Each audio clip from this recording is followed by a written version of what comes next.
ഓം ഹരിശ്രീ ഗണപതയേ നമ. അവിഘ്നമസ്തു. ഓം നമോ ഭഗവതേ വാസുദേവായ ശ്രീകൃഷ്ണ പരമാത്മനേ നമ. രാമായ രാമഭദ്രായ രാമചന്ദ്രായ വേധസേ രഘുനാഥായ നാഥായ സീതായ പതയേ നമ. ശ്രീരാമ രാമ രാമ ശ്രീരാമചന്ദ്ര ജയ. ശ്രീരാമ രാമ രാമ ശ്രീരാമഭദ്ര ജയ. ശ്രീരാമ രാമ രാമ സീതാഭിരാമ രാമ. ശ്രീരാമ രാമ രാമ ലോകാഭിരാമ ജയ. ശ്രീരാമ രാമ രാമ രാവണാന്തക രാമ. ശ്രീരാമ മമ ഹൃദി രമതാം രാമ രാമ. ശ്രീരാഘവാത്മാ രാമ. ശ്രീരാമ രമാപദേ. ശ്രീരാമ രമണീയ വിഗ്രഹ നമോസ്തുതേ. നാരായണായ നമോ നാരായണായ നമോ നാരായണായ നമോ നാരായണായ നമ. ശ്രീരാമനാമം പാടി വന്ന പൈങ്കിളിപ്പെണ്ണേ, ശ്രീരാമചരിതം നീ ചൊല്ലിടുമടിയാതെ. ശാരിക പൈതദാനും വന്ദിച്ചു വന്ദ്യന്മാരെ ശ്രീരാമസ്മൃതിയോടെ പറഞ്ഞു തുടങ്ങിനാൾ. എല്ലാ ഭക്തമക്കൾക്കും എൻ്റെ വിനിതമായ പ്രണാമം. എല്ലാവർക്കും ഭഗവത് കൃപയും ശാന്തിയും സമാധാനവും ആയുരാരോഗ്യവും എല്ലാ നന്മകളും ഉണ്ടാകണമെന്ന് പ്രാർത്ഥിക്കുന്നു. ഓം ലോക സമസ്ത സുഖിനോ ഭവന്തു. എല്ലാവരെയും ഭഗവാൻ അർപ്പിക്കുന്നു. എല്ലാ കമൻസുകളൊക്കെ ഭഗവാൻ അർപ്പിച്ചു. നമുക്ക് കഴിഞ്ഞ പ്രാവശ്യം നമ്മൾ ആരണ്യകാന്ഡമാണ് അതിൽ നമ്മൾ വായിച്ചത്. ലക്ഷ്മണന് ഉപദേശം ഭഗവാൻ കൊടുക്കുന്നതാണ് വായിച്ചുകൊണ്ടത്. അല്പം കൂടെ ഉണ്ടായിരുന്നത് നമുക്കിന്ന് വായിക്കാം. അതായത് നമ്മൾ ഒടുക്കം എന്താ വായിച്ചത്? നേത്രം ഉണ്ടെന്നാകിലും കാണുന്നതിനുണ്ട് പണി. അതായത് എല്ലാവർക്കും കണ്ണ് ഉണ്ടെങ്കിലും കാണേണ്ടതിനെ കാണാൻ പറ്റത്തില്ല, അതുകൊണ്ട് അങ്ങനെ പറയാം. അതായത് രാത്രിയിൽ തൻ്റെ ദീപം ഉണ്ടെങ്കിലേ പദം എവിടെ ചവിട്ടുന്ന് കാണാൻ പറ്റും. നമുക്ക് രാത്രി വഴി നടക്കണമെങ്കിൽ വെട്ടം വേണം. അപ്പോൾ രാത്രിയിൽ തൻ്റെ പദം ദീപമുണ്ടെന്നാകിലേ നേരുള്ള വഴി അറിഞ്ഞിടാവുന്ന ഔവണ്ണമേ എന്താണ്? ശ്രീരാമഭക്തി ഉണ്ടെന്നാകിലേ കാണായി വരും. എന്താ ഉള്ളിലേക്ക് നമുക്ക് നമുക്ക് നേരായ വഴി ഭഗവാനിലേക്ക് എത്താനുള്ള വഴിയാണ്. അതെന്തുകൊണ്ടാണ് വെട്ടം നമുക്കുണ്ട്? ഭഗവാനുള്ള ഭക്തി കൊണ്ടാണ്. ഭക്തി ഉണ്ടെങ്കിൽ നേരായ വഴിയിലേക്ക് ഭഗവാൻ നടത്തിക്കൊണ്ട് പോയിക്കോളും. എവിടെയാ ചെന്ന് എത്തേണ്ടുന്നതും എന്താ നമുക്ക് ആവശ്യങ്ങളും ആ പരമാത്മ ചൈതന്യത്തെ ചെന്ന് ആസ്വദിക്കാൻ ആനന്ദിക്കാനുള്ള വഴി നമുക്ക് തെളിഞ്ഞു കിട്ടുന്ന ഭക്തി കൊണ്ടാണ്. ഈ വഴി നടക്കുമ്പോൾ ഈ പ്രകൃതിയിൽ നമുക്ക് സാധാരണ ഈ ലോകത്ത് രാത്രിയിൽ നടക്കുമ്പോൾ കുണ്ടിലും കുഴിയിലും വീഴാതിരിക്കണം വെട്ടം വേണം, അല്ലെങ്കിൽ നമ്മൾ വഴി അടക്കാൻ പറ്റത്തില്ല. രാത്രി വെട്ടമില്ലല്ലോ. അതുപോലെ എന്താ ദീപം കൊണ്ട് കാണുന്നത് പോലെ നമ്മുടെ ഉള്ളത്തിൽ ഭഗവാനോടുള്ള ഭക്തിയാണ് ഇവിടെ ഉള്ളത്തിലെ പ്രകാശം. ആ ഭക്തി ഉണ്ടെങ്കിൽ എല്ലാം തനിയെ വന്നുകൊള്ളും. ഒന്നിനൊരു പ്രയാസമില്ല. ഭഗവാനോട് പ്രേമമാകുന്ന ഭക്തിക്കാണ് അത്ര മാഹാത്മ്യമാണ്. പിന്നെ നമ്മളൊന്നും അറിയണ്ട. ഈശ്വരനെ നമ്മൾ എന്ന് സ്തുതിച്ചും ഭഗവാനെ വാഴ്ത്തി സ്തുതിച്ചും കീർത്തിച്ചും ഭഗവാന്റെ ഗുണങ്ങൾ എത്രത്തോളം നമുക്ക് പുകഴ്ത്താം, ഭഗവാനെ വർണ്ണിക്കാം. ഇതാണ് ഭക്തി. അങ്ങനെ ഭഗവാന്റെ ഭക്തന്മാരോടൊക്കെ ചേർന്ന് സംഘം, അതായത് എന്താണ് ഒരു ഭക്തൻ കാണിച്ചത് വഴി, അവരുടെ പ്രവൃത്തി, അവരുടെ അവരുടെ സ്വഭാവങ്ങൾ, അവർ ഈശ്വരനോട് എങ്ങനെയാ നല്ല ഭഗവാന്റെ കഥകൾ നമ്മളെ കേൾപ്പിക്കുകയും ഭക്തിവർത്തികളെല്ലാം ഏടാകൂടെ ഒരു ഭക്തനുണ്ട്. അത് ഭഗവാന്റെ ഭക്തനോട് ചേർന്ന് നമുക്ക് അവരെന്താണ് ചെയ്യുന്നത് കേട്ട് പഠിക്കാം. ഇതെല്ലാം അവർ പറഞ്ഞു തരും. ഇത് വായിച്ച് തന്നെ അർത്ഥം മനസ്സിലാക്കാൻ നമുക്ക് മനസ്സിലാവാൻ പറ്റും. എല്ലാം അങ്ങനെ നമുക്ക് വന്നുകൂടും. അതുകൊണ്ട് ശ്രീരാമൻ്റെ ഉള്ള ഭക്തി ഉണ്ടതങ്ങനെ കാണാൻ വരൂ നേരുള്ള വഴി. ഇവിടെ നേരുള്ള വഴി എന്താണ്? പരമാത്മാവിലേക്കുള്ള വഴി. നമ്മളെ ഉള്ളത്തിൽ തന്നെ നമുക്ക് എവിടെ ചെന്നെത്തണം? നമ്മൾ തന്നെയാണ് ആ പരബ്രഹ്മമൂർത്തി, നാം തന്നെയാണ് അത്. പക്ഷെ നമുക്ക് കണ്ടുപിടിക്കണം. അതിന് ഭഗവാനുള്ള ഭക്തി കൊണ്ട് മാത്രമേ അത് ഭക്തി ഉണ്ടാവാൻ ചില കാരണങ്ങൾ വേണം. അതാ അവിടെ പറയുന്നത്. നേരുള്ള വഴി അറിഞ്ഞിടാവിത് ഔവണ്ണമേ ശ്രീരാമഭക്തി ഉണ്ടെന്നാകിലേ കാണായി വരൂ. ഔവണ്ണമേ എന്ന് പറഞ്ഞാൽ ഈ ലോകത്ത് നടക്കാൻ ദീപം വേണം, ഇരുട്ടത്ത് നടക്കാൻ. അതുപോലെയാണ് ഭഗവാനോടുള്ള ഭക്തി ഉണ്ടെങ്കിൽ നമുക്ക് ഉള്ളത്തിലെ ആ പ്രകാശം, ആ വെട്ടം കൊണ്ട് അറിവാകുന്ന വെട്ടം, അതിനകത്ത് ദീപമല്ല, അറിയുന്ന വെട്ടം, അത് ഭഗവാനുള്ള ഭക്തിയാകുന്ന വെട്ടം. അപ്പോൾ നമുക്ക് നേരായ പരമാത്മയിലേക്ക് എത്തപ്പെടാൻ പറ്റും. അതുകൊണ്ട് ഭക്തന് നന്നായി പ്രകാശിക്കും ആത്മാവ് നൂനം. ഭഗവാന്റെ ഉള്ള ഭക്തി ഉണ്ടെങ്കിൽ നമ്മൾ ആത്മാവിനെ കണ്ടെത്താനുള്ള പ്രകാശം ഉണ്ടാകും. ഭക്തിക്ക് കാരണം എന്തെന്ന് കേട്ടാലും നീ. ശ്രീരാമൻ പറയുന്നു, ഭഗവാൻ നാരായണമൂർത്തി ലക്ഷ്മണനോട് പറയുന്നു, ഭക്തിക്ക് കാരണവും എന്തെന്ന് കേട്ടാലും നീ. നിനക്ക് ഭക്തി ഉണ്ടാകണമെങ്കിൽ എന്താണ് കാരണം? എന്തെങ്കിലും കുറച്ച് കാരണങ്ങൾ നമുക്ക് ഉണ്ടെങ്കിൽ നമുക്ക് ഭക്തി തനിയെ ഉണ്ടാകും. ഇല്ലെങ്കിൽ എന്തുവരും? എന്താ ഈ ഭക്തി? ചിലർക്ക് ഒരിക്കലും ഭക്തി ഉണ്ടാവില്ല. അവർക്ക് ഇങ്ങനെയുള്ള ഒരു കാര്യം ഒരു ഭക്തനോടുള്ള സംസർഗം പോലും ചിലർ ചെയ്യില്ല. അവർക്കതൊന്നും വേണ്ട. ഈ ലോക ജീവിതത്തിലുള്ള സംഗമം അവർക്ക് ഇഷ്ടം. അവർ ഭക്തനോട് സംസർഗം ചെയ്താൽ എന്തുവരും? ഭഗവാന്റെ ഭക്തൻ തന്നെ ആയിരിക്കണം. ആയിരിക്കരുത്. പൂർണ്ണനൂലും കുറിയെ കിട്ടെന്ന് പറഞ്ഞ് ഭക്തനാവണമെന്നില്ല. അതുകൊണ്ട് നമ്മൾ പറ്റിച്ചു കളയുന്ന രീതിയിൽ പോകരുത്. യഥാർത്ഥ ഒരു ഭക്തനാണെങ്കിൽ എന്തുവരും? അതിന് കാരണം അവരിൽ നിന്നുണ്ടാകും. ഭക്തിക്ക് കാരണവും എന്തെന്ന് കേട്ടാലും നീ. മൽഭക്തന്മാരോടുള്ള നിത്യസംഗമമതും. അപ്പം ഭഗവാന്റെ ഭക്തന്മാരുടെ സംഘം വേണം, ചേർച്ച വേണം.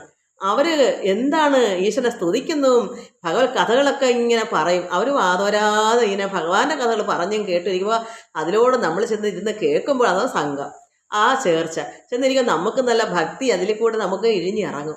അതുകൊണ്ട് മൽഭക്തന്മാരോടുള്ള നിത്യസംഗമം, മൽഭക്തന്മാരെ കനിവോട് സേവിക്കുന്നതും. അവരുടെ പാദസേവ ചെയ്യാൻ അത്ര ഭഗവാന്റെ ഭക്തന്മാരെ ഭഗവാനെ പോലെയാണ്. ഭഗവാന്റെ ഒറിജിനൽ ഭക്തന്മാരാണെങ്കിൽ ഭഗവാൻ തുല്യം തന്നെയാണ്. അപ്പോൾ ആ ഭഗവാന് ചെയ്യുന്ന പാദസേവ ആ ഭക്തന് ചെയ്താൽ ഭഗവാൻ ആ കൃപാകടാക്ഷം നമ്മളിലേക്ക് ചൊരിയും. അതുകൊണ്ട് മൽഭക്തന്മാരെ കനിവോട് സേവിക്കുന്നതും ഏകാദശ്യാദി വ്രതാനുഷ്ഠാനങ്ങളും പുനരാകുലമെന്നിയെ സാധിച്ചു കൊള്ളുകയും. അതാ എന്താ ആകുലമെന്നിയെ? ഒരു വ്രതം പിടിക്കാൻ എത്ര ആകുലം എന്താ? എന്നിയെ ആകുലം ഇല്ലാതെ വേണം. അതെന്താന്ന് വെച്ചാൽ നമുക്ക് ചിലർക്ക് നമ്മുടെ ജീവിത സുഖത്തിന് വേണ്ടി എങ്ങനെയെങ്കിലും ഒരു വ്രതം പിടിച്ചങ്ങ് എനിക്കിന്ന് വലിയ പാടാ, എങ്ങനെയില്ലെങ്കിൽ പിടിച്ച് ആ വ്രതം എങ്ങനെ നടത്തണം എന്ന് ചിന്ത ആകുലമല്ലേ, വിഷമമല്ലേ? ഭഗവാനോട് ഭക്തി വർദ്ധിക്കുന്ന ഒരു വ്യക്തിക്ക് ആകുലം ഉണ്ടാവാൻ പാടോ? സന്തോഷത്തിൽ വേണ്ടേ എന്ത് ചെയ്യാൻ? ഭഗവത് കഥ കേൾക്കുമ്പോഴും സന്തോഷം വേണം, ആനന്ദം വേണം. ഇത് നമ്മൾ വായിക്കുകയും പഠിക്കുകയും ചെയ്യുമ്പോഴും പോരാനുള്ള ആർത്തി ഉള്ളിൽ നിന്ന് വരണം. അപ്പോൾ ഏകാദശിയാദി വ്രതങ്ങൾ പിടിക്കുമ്പോൾ സന്തോഷമായിട്ട് ഭഗവാനെ 2 ദിവസം മുമ്പേ അതിനുവേണ്ടി ഒരുങ്ങണം. മനസ്സിൽ എപ്പോഴും എന്ത് ചിന്ത? ഭഗവാനെ മറ്റന്നാൾ എനിക്ക് ഏകാദശി വ്രതമാണ്, എനിക്കത് പിടിക്കണം, ഭഗവാനെ സ്തുതിക്കണം, എനിക്ക് ഒരു നേരത്തെ ആഹാരം കഴിച്ച് ഭഗവാനെ ധ്യാനിച്ച് ഉപവസിച്ചിരിക്കണം. എന്താണ് ഉപവാസം? പട്ടിണി മാത്രമല്ല. പട്ടിണി ഇരിക്കുന്നത് എന്താ വെച്ചാൽ ഉറങ്ങാതെ ക്ഷീണം വരാതിരിക്കാൻ കുറച്ച് ആഹാരം കഴിക്കാം ഒരു നേരമൊക്കെ. പക്ഷേ എന്താ ഉപവാസം? ഭഗവാന്റെ അടുത്ത വാസമാണ്, ഭഗവാനോട് ചേർന്നിരിക്കുന്ന വാസം. എന്താ പിന്നെ പരമാത്മാവിൻ്റെ അരികിൽ വാസം, ഉപവാസം. അപ്പോൾ നമ്മൾ എപ്പോഴും എന്ത് ചെയ്യണം? ഭഗവാന്റെ അടുക്ക ചേർന്നിരിക്കണമെങ്കിൽ ഈ ഏകാദശി വ്രതം എപ്പോഴും ഭഗവത് പാരായണങ്ങളെ ഒന്നുകിൽ ഒരാൾ വായിക്കുന്ന കേൾക്കുക, അല്ലെങ്കിൽ സ്വന്തമായിട്ട് ഇത് പഠിച്ച് ശ്രദ്ധിച്ച് ഇതൊക്കെ കേട്ടും ഇങ്ങനെ മനസ്സിലാക്കി ഭഗവാനെ തന്നെ മനസ്സിൽ നിന്ന് വിട്ടുമാറാതെ ഇരിക്കണം. ഉപവാസം എപ്പോഴും ആ ദിവസം മൊത്തവും ഭഗവത് ഭക്തനായി തന്നെ ഇരിക്കണം. ഭഗവാന്റെ കഥ കേട്ടും വായിച്ചും പഠിച്ചും ഭഗവാനെ കീർത്തിച്ചും ഭക്തിയോടുകൂടി ഇരിക്കുന്നതാണ് ഉപവാസം. അല്ലാതെ നമുക്ക് പട്ടിണി മാത്രം എന്ന് പലർക്കും അറിവില്ലാത്ത കുട്ടികൾ എന്ത് ചെയ്യുമെന്നറിയാമോ? പട്ടിണിയാണ് ഉപവാസം എന്ന് പറഞ്ഞാൽ ഒന്നും കഴിക്കാതെ വീട്ടുജോലിയും ചെയ്ത് ഇങ്ങനെ നടക്കും, ആഹാരം കഴിക്കത്തില്ല. അതാണ് അവർക്കറിയില്ല. പക്ഷെ അതല്ല, പട്ടിണിയാണെങ്കിൽ പിന്നെ ഈ ദരിദ്രന്മാർക്കെല്ലാം ഭഗവാനെ കിട്ടണ്ടേ? പട്ടിണിയാൽ അതിപുണ്യമെങ്കിൽ പട്ടിണി നിത്യം ദരിദ്രനുണ്ട്. ഇഷ്ടപത്തെങ്കിൽ അവനോളം പുണ്യങ്ങൾ ആർക്ക് കിട്ടും? അപ്പോൾ ദരിദ്രന്മാർക്ക് വേണ്ടേ പുണ്യം കിട്ടാൻ? അങ്ങനെ കിട്ടൂ?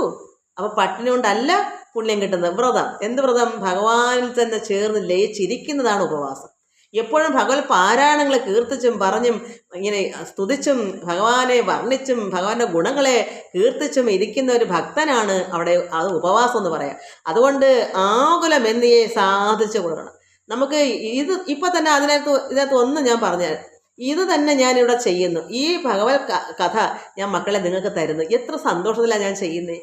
അത് മാത്രം നിങ്ങൾ മനസ്സിലാക്കിയാൽ മതി. ഇത് എന്തെങ്കിലും വിഷമം കൊണ്ടാണോ, എനിക്ക് വയ്യെന്നോ അല്ലെങ്കിൽ അസുഖമാണെന്നോ എന്നും ചിന്തിക്കാറുണ്ടോ? എനിക്ക് പ്രായം എത്ര ആയെന്നോ? ഒരു അക്ഷരമാവട്ടെ എൻ്റെ ഭക്തമക്കൾക്ക് ഒരാൾക്ക് കേൾക്കാനെങ്കിലും ആവട്ടെ. ഭഗവാൻ അത് ഒരാൾക്കായിരിക്കും, ഒരാൾക്ക് വേണ്ടിയായിരിക്കും. എനിക്കറിയാം, എനിക്ക് വേണ്ടി ഒരു സന്യാസിയെ ഒരു പള്ളിയിൽ അച്ഛനായിട്ട് അവിടെ വരുത്തി. എൻ്റെ ആവേശം, എൻ്റെ അത്രയ്ക്ക് ആർത്തി, ഇവിടെ പോകട്ടെ, ഞാൻ എവിടെ പോട്ടെ, ഉരുണ്ട് നിലവിളിച്ചപ്പോൾ എനിക്ക് എങ്ങടോ ഇല്ല, എനിക്ക് എങ്ങും ഇവിടെ ഒരു ഭക്തനോ ഒന്നുമില്ല. അപ്പോൾ ഭഗവാൻ പരമാത്മാവ് ഒരു ക്രിസ്ത്യൻ അച്ഛനെ ഒരു പള്ളിയിലേക്ക് കൊണ്ടുവന്ന് എനിക്ക് വേണ്ടി മാത്രമാണെന്ന് എനിക്ക് നല്ല ഉറപ്പാണ്. കാരണം എന്താ വെച്ചാൽ എനിക്ക് മാത്രമേ ഉള്ളായിരുന്നു എൻ്റെ ചോദ്യത്തിന് ഉത്തരം. മറ്റെല്ലാവരും അവിടെ വരുന്നതല്ല ഈ ലോക ജീവിതത്തിൻ്റെ സുഖങ്ങൾക്ക് വേണ്ടി അത് വേണം ഇത് വേണം, കള്ളുകുടി മാറണം, പിന്നെ രോഗം മാറണം, അല്ലെങ്കിൽ എന്താ പറയുക, വീട് വേണം, ധനം വേണം, ജോലി വേണം, ഇതിന് വേണ്ടിയാണ് അവിടെ വന്ന് അച്ഛനെ കൗൺസിലിംഗ് കാണുന്നത്. ഞാൻ ഒറ്റ വ്യക്തി മാത്രമേ എനിക്ക് ഈശ്വരനെ വേണമെന്നുള്ള ചിന്തയിൽ അവിടെ ചെന്നിട്ടുള്ളൂ. എനിക്കൊന്നും പറയാനില്ല. എന്തിനാ വന്നത് വെച്ചാൽ എനിക്ക് ഈ ലോകത്തിൽ ഒന്നും എനിക്ക് പറയാനില്ല. അപ്പോൾ എനിക്ക് അന്ന് തന്നെ എനിക്ക് പ്രത്യക്ഷമായി പരമാത്മാവ്. അപ്പം നമുക്ക് മനസ്സിലാക്കണം നമ്മുടെ ആർത്തി എന്താ ആകുലത്തിൽ എനിക്കൊരു രോഗം മാറാനാ, എന്നാലും അമ്മ അച്ഛനൊക്കെ പറഞ്ഞ പൊക്കളയാ, അത് ആകുലമല്ലേ, വിഷമമല്ലേ. പക്ഷെ നമുക്ക് അത്രയ്ക്ക് ആർത്തി വേണം. ഒരു വ്രതം പിടിക്കുമ്പോൾ എനിക്കെന്നെ ഭഗവാനോട് ചേർന്നിരിക്കാനാണ് എനിക്ക് വ്രതം. അപ്പോൾ ഏകാദശിയാദി വ്രതാനുഷ്ഠാനങ്ങളും പോലെ ആകുലമെന്നേ സാധിച്ചു കൊള്ളുകയും അത് സന്തോഷമായിട്ട് വേണം ചെയ്യാൻ. അത്ര ആർത്തിയാണ്, വെമ്പലാണ്. പിന്നെ പൂജനം, വന്ദനം, ഭാവനം, ദാസ്യം, നല്ല ഭോജന അഗ്നി വിപ്രാണം കൊടുക്കുകയും അത് നല്ല നല്ല ബ്രാഹ്മണർക്ക് എല്ലാം എന്തൊക്കെ ദാനധർമ്മങ്ങളൊക്കെ ചെയ്തും പൂജിച്ചും വന്ദിച്ചും നല്ല ഭാവനവും നല്ല ദാസ്യവും ഒരു ഭക്തനോട് എത്രമാത്രം പാദസേവ ചെയ്യാം, ഇതുമൊക്കെ ചെയ്ത് മൽകഥാ പാഠശ്രവണങ്ങൾ. ഈ മൽകഥ ഭഗവാന്റെ കഥയാകുന്ന ശ്രീരാമ ഭഗവാന്റെ പുരാണമാണോ ഇത് പറയുന്നതിന് രാമായണോ ഭാഗവതമോ ഭഗവത്ഗീതയോ എന്തോ ആയിക്കോട്ടെ, ഇതെല്ലാം ഏകമാണ്. അതിൻ്റെ കഥകൾ ഇത് കേട്ടത് പോരാ, അല്ലെ പഠിച്ചത് പോരാ, വായിച്ചത് പോരാ, പാഠം ഇതൊക്കെ പഠിക്കുക, ശ്രവണം കേൾക്കുകയും എന്നിട്ട് ശ്രവണങ്ങൾ ചെയ്യുകയും എപ്പോഴും ഗുണനാമങ്ങളെ ഭഗവാന്റെ ഗുണനാമങ്ങൾ എന്താണ്, ഭഗവാന്റെ ഓരോ വരികൾ അത് അർത്ഥം അറിഞ്ഞ് ആ ഭഗവാനെ വർണ്ണിച്ച് ആ ഒരു വരിയിലുണ്ട് എല്ലാം അങ്ങനെ അങ്ങോട്ട് നാമങ്ങളെ കീർത്തിച്ചു കൊള്ളുകയും മഹാദേവ മനോഹര മഹാമന്ത്രാധിപ പ്രഭു മഹാമായ ഭഗവതി പ്രിയാ നിന്നെ തൊഴുന്നേൻ. അങ്ങനെ ഭഗവതിയുടെ പ്രിയനായ പരമാത്മാവായ ജഗദീശ്വര അങ്ങനെ വർണ്ണിച്ച് ഭഗവാനെ കൊണ്ട് സ്തുതിക്കണം. ആ ഒരു ലയം, ആ ഒരു അർത്ഥം അറിഞ്ഞ് ഭഗവാനെ സ്തുതിക്കുമ്പം വർണ്ണന ഇതിനകത്ത് ഒത്തിരി ഉണ്ട്. അത് വർണ്ണിക്കുന്നതൊക്കെ കിടപ്പുണ്ട്, നമുക്കതിന് സമയമില്ലല്ലോ. അതുകൊണ്ട് ഇങ്ങനെ ഭഗവാനെ സ്തുതിക്കുകയും ഗുണനാമങ്ങൾ നല്ല നല്ല കീർത്തനങ്ങൾ ചൊല്ലുമ്പോൾ അതങ്ങോട്ട് അർത്ഥം അറിഞ്ഞ് കീർത്തിച്ചു കൊള്ളുകയും സന്തതം യുദ്ധം എപ്പോഴും ഇങ്ങനെ ചെയ്യുന്നത് ആരാണ് വർത്തിക്കുന്നത്? ഈ സന്തതം യുദ്ധം എങ്കൽ വർത്തിക്കും ജനങ്ങൾക്കൊരു അന്തരം വരാതൊരു ഭക്തി ഉണ്ടായി വരും. ഇതാണ് ഭക്തി. ഇങ്ങനെയാണ് നമുക്ക് ഭക്തി വർദ്ധിക്കുന്നത്. ഇതൊന്നും പഠിക്കാതെ തന്നെയാണ് എനിക്ക് ഭക്തിയെ കിട്ടിയത്. കാരണം ഞാനൊക്കെ കുട്ടികളിലെ ആരും പറഞ്ഞാണ്ട് ഇതൊക്കെ ചെയ്യുന്നൊരു വ്യക്തിയാണ്. ഇതൊക്കെ എന്നിൽ ഉണ്ടായിരുന്നു. അതുകൊണ്ട് എനിക്ക് പ്രത്യേകിച്ചൊന്നും ആരും പറഞ്ഞു എടുക്കേണ്ട കാര്യം ഉണ്ടായില്ല. ഇതൊക്കെ ജന്മനാ തന്നെ നമ്മളെ കൊണ്ട് ദൈവം കഴിഞ്ഞ ജന്മത്തെ വാസന കൊണ്ട് നമുക്കിതൊക്കെ കുറെ കൊണ്ട് വരും. ബാക്കി ഇവിടെ നിന്ന് കാരണം അന്ന് ഒരുപാട് ഭക്തന്മാരുമായിട്ട് നമ്മുടെ വീട്ടിൽ ഭജന ഉണ്ടായിരുന്നു. എപ്പോഴും ഭക്തന്മാരായിട്ടുള്ള സംഗമമായിരുന്നു. ഭഗവത് കഥ കേൾക്കുകയും ഇതൊക്കെ ചൊല്ലുകയും ഭജന നടത്തുകയും ഇതൊക്കെ ചെയ്ത് ഇതുവരെ അത് മുടങ്ങിയിട്ടില്ല. ഇത്രയും പ്രായത്തിലും എനിക്കത് മുടക്കമില്ല. എന്തെങ്കിലും വല്ല വിഷമങ്ങളോ അസുഖങ്ങളൊക്കെ ഉണ്ടെങ്കിൽ മാത്രമേ ഉള്ളൂ, അല്ലാതെ ഒരിക്കലും അത് മുടങ്ങി. ഇനി എൻ്റെ ശരീരം വെടിയോളം എനിക്ക് ഓർമ്മയുള്ളിടത്തോളം എനിക്കിത് വേണം. അതുകൊണ്ട് ഇത് ഒരു വരി ആയാലും എൻ്റെ മനസ്സിലുണ്ട്. ഇടയ്ക്ക് ചെറിയ മനസ്സ് മതിയാക്കാൻ 4 വർഷം ആയില്ലേ. പക്ഷേ ഇപ്പോൾ എൻ്റെ മനസ്സ് എന്താ പറയുക, എനിക്ക് ഇച്ചിരിയെങ്കിലും എനിക്ക് ഇരുന്നിട്ട് എണീക്കാനൊക്കെ പറ്റുന്നില്ല. നല്ല വേദനയുണ്ട്, അസ്ഥികളൊക്കെ എങ്ങോട്ടോ മാറിയിരിക്കും, ഒത്തിരി മുടന്തിയൊക്കെ നടക്കുന്നത്. പക്ഷേ അല്പമെങ്കിലും ഇങ്ങനെ ഒന്ന് പറയാൻ എനിക്ക് പറ്റുമെങ്കിൽ ഒരാളെങ്കിലും ഇത് കിട്ടിയില്ലെങ്കിൽ ഞാൻ അന്ന് നിർത്തിക്കൊള്ളാം, തീർന്നു. പക്ഷെ ഒരാളെങ്കിലും കേൾക്കുകയാണെങ്കിൽ ഒരാൾക്ക് വേണ്ടിയായിരിക്കും ഭഗവാൻ ആരെയും നിയമിക്കുന്നത്. അതുകൊണ്ട് ഒരാൾക്കായാലും എനിക്കത് ചെയ്തേ പറ്റൂ. അതുകൊണ്ട് ഇത് ഒരന്തരം വരാതൊരു ഭക്തി ഉണ്ടായി വരും. ഭക്തി വർദ്ധിച്ചാലോ ഇനി എന്താ കിട്ടുക? പിന്നെ മറ്റൊന്നും വരേണ്ടതില്ല. ഉത്തമോത്തമന്മാരായുള്ളവർ അവരല്ലോ. അവർ ഉത്തമന്മാരിൽ എന്താ ഭക്തി വർദ്ധിച്ചാൽ. ഭക്തിയുടെ പിന്നെ അവിടെ പരമാത്മാവിൻ്റെ സന്തതിയല്ലേ, ഒരു ദൈവപുത്രിയല്ലേ, ഒരു ദൈവപുത്രനല്ലേ, ഭഗവാനോട് ചേർന്ന് ലയിക്കാനുള്ള ഇതല്ലേ ഭക്തി. ഭഗവാനോട് പ്രേമമാകുന്ന ഭക്തിയോടെ പിന്നെ മറ്റാരും നമുക്ക് വേണോ? ഇതെല്ലാം ഇവിടെ കാണുന്നതൊക്കെ നമ്മൾ വിരമിക്കും, എല്ലാത്തിനും മുക്തനാകും. എന്തുകൊണ്ടാ? എപ്പോഴും ഭഗവാനുള്ള ചിന്തയാ. ആ ഭഗവാനെ നാരായണ എന്നുകൊണ്ട് ചിന്തിച്ചിരുന്ന അവിടെ പിന്നെ ഭഗവാന്റെ പുത്രിയായി മാറുക, ഒരു ഭക്തനായി മാറുക.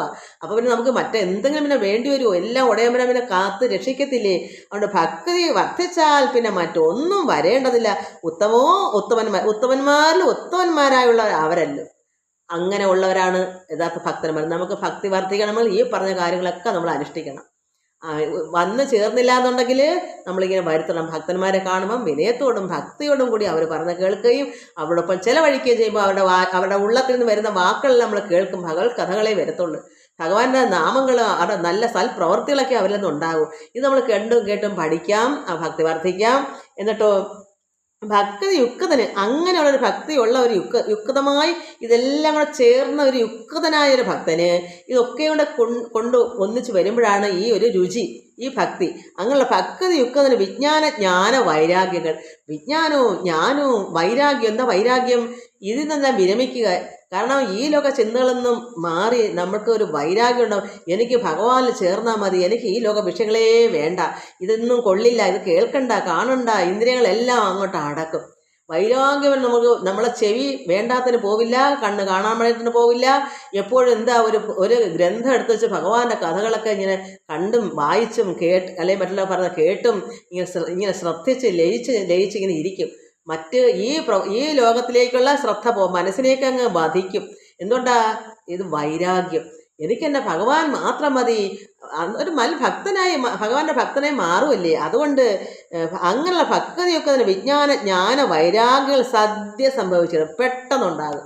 അപ്പോഴെന്താ? പെട്ടെന്ന് തന്നെ നിന്ന നിലയിൽ എനിക്കിനി മത്സ്യം തന്നെ അങ്ങ് നിൽക്കുമോ, കൂട്ടണ്ടെന്ന് ചിന്തിക്കത്ത് പോലുമില്ല, തനിയെ അങ്ങ് നിൽക്കും. ഞാൻ എൻ്റെ അവസ്ഥ പറഞ്ഞ തനിയെ അങ്ങ് നിൽക്കും. അതുകൊണ്ട് ഞാൻ പിന്നെ മത്സ്യമേ കഴിച്ചിട്ടുള്ളൂ, മറ്റതെനിക്ക് കഴിച്ചിട്ടില്ല, മാംസമൊന്നും കഴിക്കാറില്ല.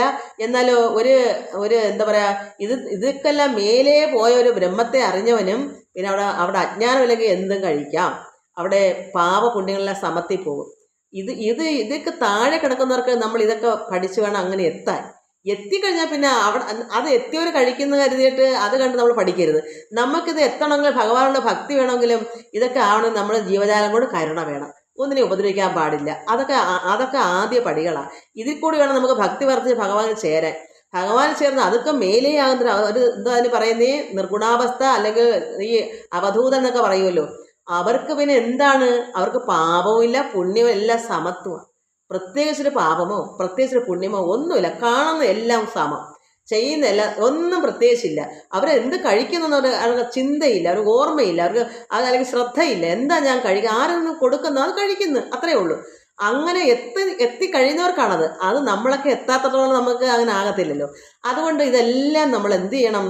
എല്ലാ ജീവജാലങ്ങളോടും കരുണയും സ്നേഹവും അവരോട് കൃപ എല്ലാം നമുക്ക് വേണം. അതുകൊണ്ട് പെട്ടെന്ന് സദ്യ സംഭവിച്ചിടും. എന്നാലോ പിന്നെ മുക്തിയും വരെയുള്ള ഭക്തന്, ഒരു ഭക്തി യുക്തന് പെട്ടെന്നാണ് വിജ്ഞാനവും ജ്ഞാനവും വൈരാഗ്യമൊക്കെ പെട്ടെന്ന് ഉണ്ടായി വരും. ഭഗവാൻ കൊടുക്കുന്നേ, ഭഗവാന്റെ കൃപ കൊണ്ട് കിട്ടുന്നതാ. ഭക്തനായി കഴിഞ്ഞാൽ മാത്രം മതി. നമ്മൾ ആ ഒരേ ഒരു കാര്യം ചെയ്യുമ്പോൾ ബാക്കിയെല്ലാം നേരെ വന്ന് ചേർന്നോളും. നമുക്ക് ആരാണപ്പോൾ നമുക്ക് ഉതകുന്ന വെച്ചാൽ ആരെ അവിടെ കൊണ്ട് എത്തിക്കും ഭഗവാൻ, നമ്മൾ ആർത്തി ഉണ്ടെങ്കിൽ. അതുകൊണ്ട് മുക്തിമാർഗം താവക പ്രശ്നാനുസാരവശാൽ ഉക്തമായത് നിനക്ക് എന്നാലേ ധരിക്കുന്നത്. എന്നാലേ ഭഗവാൻ ഇതൊക്കെ നിനക്ക് പറഞ്ഞു തന്നു. ലക്ഷ്മണ, നിനക്ക് ഈ ഭക്തിക്ക് വേണ്ട മാർഗങ്ങളെല്ലാം നിനക്ക് ഞാൻ പറഞ്ഞു തന്നു. അത് വക്തവ്യമല്ല നൂനം, എത്രയും ഗുഹ്യം. ഇത് പറയപ്പെടേണ്ടതല്ല. ഇത്രയും കാര്യങ്ങൾ ഇത് യഥാർത്ഥ ഒരു ഭക്തനെ കേൾക്കാൻ ആർത്തി പിടിക്കുന്നവർക്ക് മാത്രമേ ഇത് കേൾക്കാവൂ. അല്ലാത്തവർ ഇത് സ്കിപ്പ് ചെയ്യേ പോകും, ഇത് കേൾക്കില്ല. കാരണം ഇവർക്ക് ആവശ്യമില്ല. ഇന്ന് ഒരുപാട് യൂട്യൂബിൽ നിറഞ്ഞ് ജനങ്ങളുണ്ട്. പക്ഷേ ഇതുപോലെ പറഞ്ഞു കൊടുക്കുന്നവർക്ക് അടുത്ത് നിൽക്കത്തില്ല. അവർ എന്തെങ്കിലും എളുപ്പമാർഗം ഉണ്ടോ നോക്കാം. അതുകൊണ്ട് എന്ത് വരുന്നു? ഇത് വക്തവ്യമല്ല നൂനം, എത്രയും ഗൂഹ്യമാണ്, ഇത് രഹസ്യമാണ്. ഇത് ആർക്കും പറഞ്ഞെടുക്കാൻ പറ്റിയതല്ല. കാരണം എന്താ? ഭഗവാനിൽ ഭക്തനായിട്ട് വിശ്വസിക്കണം. എന്താ ഇത് പറയുന്നത്? വിശ്വസിക്കുകയും ഇത് എനിക്ക് വേണം. ലക്ഷ്മണൻ ചോദിച്ച്, ഭഗവാനെ എനിക്ക് ആത്മോപദേശം എനിക്ക് വേണം, ആർത്തിയുണ്ട്, അവർക്കേ കൊടുക്കാവൂ, അല്ലാത്തൊരു അടിച്ചെറിയുന്നൊന്നും അല്ല. ഇത് രഹസ്യമാണ്. അതുകൊണ്ട് വക്തവ്യമല്ല നൂന, എത്രയും ഗുഹ്യം മമ, ഭക്തന്മാർക്ക് ഒഴിഞ്ഞ് ഉപദേശിച്ചിടരുതല്ലോ. ഇത് ഭക്തന്മാർക്ക് മാത്രമായിട്ട് ഞാൻ പറയുവാണ് മക്കളെ. ഇത് 10 പേരോ 5 പേരോ ഒരാളോ ആവട്ടെ, ഇത് അവർ മാത്രം കേൾക്കാവൂ, വേറെ ആരും കേൾക്കണ്ട. എനിക്കിഷ്ടമല്ല, കാരണം ചെയ്തുകൂടാ. ഇത് ഭഗവാൻ പ്രത്യേകം പറഞ്ഞേക്കുന്നത്. ഇത് ഭക്തന്മാരല്ലാതെ ഇത് ചിലപ്പോൾ അതുപോലെ 50 മിനിറ്റൊക്കെ ഇതിനകത്ത് ആരാ കാണുന്നത്? ഭക്തനെ കാണൂ. അതുകൊണ്ടാണ് ഞാൻ നീട്ടിയിടുന്നത്. കാരണം ഇത് യഥാർത്ഥത്തിൽ കിട്ടേണ്ടവൻ്റെ കൈ മാത്രം കിട്ടിയാൽ മതി. കാരണം ഇത് അല്ലാത്തവർ കിട്ടേണ്ടതല്ല. അതുകൊണ്ട് 10 മിനിറ്റ് കിട്ടാൽ എല്ലാവരും ഒന്ന് നോക്കി കണ്ടങ്ങ് പോകും, എന്നിട്ട് ചവിട്ടി തേക്കും. പിന്നെ ഇതോ അവർക്ക് കൊടുക്കാവോ? ഇത് ആരാണ് കൈകാര്യം ചെയ്ത് അത്ര ആർത്തി പിടിച്ച് എനിക്കിത് കേൾക്കണം, എനിക്കിത് അറിയണം എന്ന് ആർക്കാണ് ആവേശം? അവർ മാത്രമേ ഇത് കാണാവൂ, അല്ലാത്ത കണ്ട എനിക്കാണ് പാപം. അതുകൊണ്ട് ഞാൻ പ്രത്യേകിച്ച് പറയുന്നത് എന്താണ്, ഇത് യഥാർത്ഥ കൈകളിലേക്ക് ഇട്ടു. അതുകൊണ്ട് വക്തവ്യമല്ല, ഭഗവാൻ എടുത്തു പറയുന്നത്, പറയപ്പെടേണ്ടതല്ല. ഇത് ഗുഹ്യമാണ്, ഇത് രഹസ്യമാണ്. അത് എൻ്റെ ഭക്തന്മാർക്ക് ഒഴിഞ്ഞ് ഉപദേശിച്ചിടരുതല്ലോ, വേറെ ആർക്കും കൊടുക്കാൻ പാടില്ല. അതുകൊണ്ടാണ് ഞാൻ പറയുന്നത്. എനിക്കിത് അറിയത്തില്ലാരും ഞാൻ എല്ലാവരും കേട്ടോളാൻ പറഞ്ഞേനെ, പക്ഷെ ഇത് ചെയ്തുകൂടാ. അതുകൊണ്ട് ഭക്തനെന്നാകിലോ, ഒരു ഭക്തനിപ്പം ചോദിക്കാൻ അറിയില്ല. ഇപ്പം പിന്നെന്താ, ലക്ഷ്മണനെ ചോദിക്കാൻ അറിയാവുന്നതുകൊണ്ട് ഭഗവാനെ എനിക്ക് ഉപദേശം തരണമേ എന്ന് പറഞ്ഞു. എന്നാൽ ചില ഭക്തന്മാർക്ക് ഇത് എന്താണെന്ന് അറിയാത്തവർക്ക് ഇപ്പം ഞാനിതൊന്ന് പറഞ്ഞു കൊടുക്കുന്നത്, എനിക്ക് എൽക്കേജിയുടെ ഇതേ ഉള്ളത് പറഞ്ഞു കൊടുക്കുമ്പോൾ അത് എന്നിൽ എന്താണെന്ന് അറിയാതെ ഭക്തന്മാർ ചിലപ്പോൾ എൻ്റെ അടുക്ക ഇരുന്നിരിക്കും. എന്നിൽ ഇതുണ്ടെന്ന് ആരും അറിയത്തില്ല. നമ്മൾ നെറ്റി ഒട്ടിച്ചിട്ടല്ലോ ഇതൊക്കെ ഇങ്ങനെ വായിക്കുന്നതെന്ന്. അതുകൊണ്ട് അത്രയ്ക്കുള്ള അറിവോട്ട് എനിക്ക് ഇല്ലാതാനും. അപ്പോൾ ഉള്ളതാവട്ടെ, ഒരു കടുമാങ്ങയും ചമ്മന്തിയും കഞ്ഞിയൊക്കെ എനിക്കുള്ളതെന്ന് ഞാൻ എപ്പോഴും പറയാറുണ്ട്. അത് LKG UKG. അതുകൊണ്ട് അത് എൻ്റെ അടുക്കൊരു ഭക്തൻ വന്നിരുന്നാൽ ഞാൻ അങ്ങോട്ട് കൊടുക്കാം, അങ്ങോട്ട് അടിച്ചേൽപ്പിക്കാം. അങ്ങനെയുണ്ട്. കാരണം അവിടെ പറയുന്നു, ഭക്തനെന്നാകിൽ അവൻ ചോദിച്ചില്ല എന്നാകിലും. അവൻ ചോദിച്ചില്ലെങ്കിൽ എന്ത് പറയുന്നു, വക്തവ്യം അവനോട് വിശ്വാസം വരികയാൽ അത് പറഞ്ഞു കൊടുക്കുക, അവനെ നിനക്ക് വിശ്വാസമാണ്. ഇതൊരു ഭക്തൻ തന്നെയാണ്, അവന് കൊടുക്കാൻ ഒരു ദോഷവും വരത്തില്ല. അവനിത് കുരങ്ങൻ്റെ പൂമാല കിട്ടി എടുത്ത് ചവിട്ടി കളയത്തില്ല. ഭക്തൻ ഒരിക്കലും ചെയ്ത ഭയമുണ്ട്. ഇത് അഥവാ ഞാൻ തെറ്റാണ് പറയുന്നത്, അവർക്ക് ഇഷ്ടമല്ലേ, അയ്യോ അതെന്തോന്നും ആക്കട്ടെ, നമ്മളത് ഭക്തിപൂർവ്വം ഇരുന്ന് നമുക്ക് വേണ്ടെങ്കിൽ വേണ്ട, അത്രേ ഉള്ളൂ. പക്ഷേ ആരും തിരസ്കരിക്കത്തില്ല. തിരസ്കരിക്കുന്നവർക്കാണ് കൊടുത്തുടാത്തത്. ഒരു ഭക്തനെ ഒരിക്കലും ചെയ്യില്ല. അവനൊരു ഭക്തനാണെന്ന് എനിക്ക് ബോധ്യമുണ്ടെങ്കിൽ, വിശ്വാസമുണ്ടെങ്കിൽ അവനിത് അങ്ങോട്ട് അടിച്ചേൽപ്പിക്കാം. ഇതൊന്ന് കേട്ടോളൂ എന്ന് പറയാം. നാരദ മഹാമുനി നാരായണ നാരായണ എന്ന് പറഞ്ഞ് ലോകം മൊത്തം കറങ്ങുന്നില്ലേ, ഇഷ്ടമുള്ളവർക്ക് എടുക്കാം. അതുകൊണ്ട് ഭക്തനെന്നാകിൽ അവൻ ചോദിച്ചില്ല എന്നാകിലും വക്തവ്യം അവനോട് വിശ്വാസം വരികയാൽ ഭക്തി വിശ്വാസ ശ്രദ്ധായുക്തന മർത്തിനത് നിത്യമായി പാഠം ചെയ്യൽ എന്തുവരും, അജ്ഞാനം അകന്നു പോവും. അറിവില്ലായ്മ എല്ലാം പോയിട്ട് എന്തുവരും, വിജ്ഞാനം, സുജ്ഞാനമൊക്കെ ആയി അറിവിൻ്റെ മൂർധന്യാവസ്ഥ എത്തും. എന്തുകൊണ്ടാണ്? ഭക്തി വിശ്വാസ ശ്രദ്ധായുക്തന്. ഇത് ഒരാൾ അടിച്ചേൽപ്പിക്കുക. ഒരു ഭക്തനെന്ന് കണ്ടാൽ ഒന്ന് കൊടുക്കാം, ഭഗവാൻ അതിന് കുഴപ്പമില്ല, കൊടുത്തോളൂ. പക്ഷേ ഭക്തി വിശ്വാസ ശ്രദ്ധായുക്തനായിരിക്കുന്ന ആ ഒരു മനുഷ്യൻ എന്തുവരും, നിത്യമായി ഇത് പാഠം ചെയ്താൽ, ഇത് കേട്ടത് നിത്യേന ഇത് അങ്ങോട്ടും വീണ്ടും ഇഴിഞ്ഞിറങ്ങണം. വചനമാകുന്ന അമൃത് ഇഴിഞ്ഞിറങ്ങി ഭക്തി വർദ്ധിക്കുമ്പോൾ എന്തൊരു നിത്യമായി പാഠം ചെയ്യൽ, എന്തൊരു അജ്ഞാനം, എന്തെല്ലാം കാമക്രോധാദികളാക്കുന്നത്, എന്ത് ദുഷിച്ച എന്തെല്ലാം ഉണ്ടോ എല്ലാം ദോഷങ്ങൾ മാറി അകന്നു പോകും. നല്ല ജ്ഞാനം ഉണ്ടാകും. അതുകൊണ്ട് അങ്ങനെ അകന്നു പോവും. പിന്നെയോ ഭക്തി സംയുക്തന്മാരാ യോഗീന്ദ്രന്മാർക്ക് നൂന എന്താണ്, ഹസ്ത സംസ്ഥിതയല്ലോ മുക്തി എന്ന് പറഞ്ഞാൽ ഹസ്തം കയ്യിൽ.